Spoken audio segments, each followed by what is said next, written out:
Hi hello అండి. మనము ఈరోజు 3 గరిక గణపతి గురించి తెలుసుకుందామండి. విలువైన ఆభరణాలు అలంకరించకపోయినా, ఘనమైన నైవేద్యాలు సమర్పించకపోయినా ప్రమోదుడు పట్టించుకోడు. గరిక పూజ చేయకపోతే మాత్రం పసిబిడ్డలా చిన్నపుచ్చుకుంటాడు. పురాణాల్లో దుర్వాంకురాలతో ముడిపడిన కథ ఒకటి ఉంది. పూర్వం అవంతిపురాన్ని సులభుడనే రాజు పాలించేవాడు. అతను ఒకరోజు సతీ సమేతంగా ఆలయానికి వెళ్ళాడు. ఆ దంపతులు పూజలో ఉండగా ఓ యాచకుడు ప్రేలాపనలు చేస్తూ గుళ్ళో కాలు పెట్టాడు. ఆ అరుపులకు ప్రభు ఏకాగ్రత భంగం కలిగింది.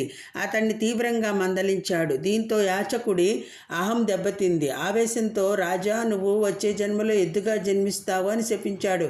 దీంతో పక్కనే ఉన్న మహారాణి మనసు నొచ్చుకుంది. ప్రభువులని అంత మాట అంటావా, నువ్వు గాడిదగా పుడతావు అని బిచ్చగాడికి శాపం పెట్టింది. యాచకుడు కూడా అంతే తీవ్రంగా స్పందించాడు.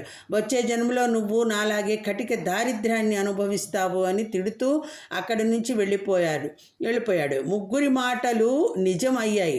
మరుజన్మలో ఆ ముగ్గురు శాపగ్రస్త జీవితాలతో ఓ వినాయకుడి ఆలయానికి చేరుకున్నారు. అప్పటికే ఆ ప్రాంతంలో కుండపోతగా వర్షం కురుస్తోంది.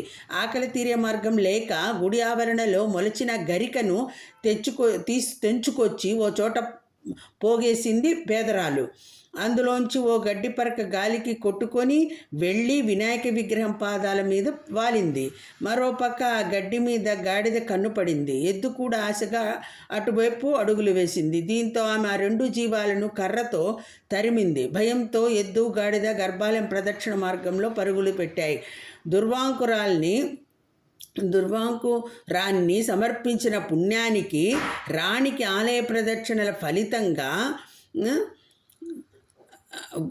అది దుర్వాంకురాన్ని సమర్పించిన పుణ్యానికి రాణికి, ఆలయ ప్రదక్షిణ ఫలితంగా రాజుకు, పేదకు శాపం తీరిపోయింది. ఈ సంఘటన భాద్రపద చతుర్థి నాడే జరిగింది. గణపతిని వాక్స్వరూపంగా కీర్తిస్తాయి ఉపనిషత్తులు.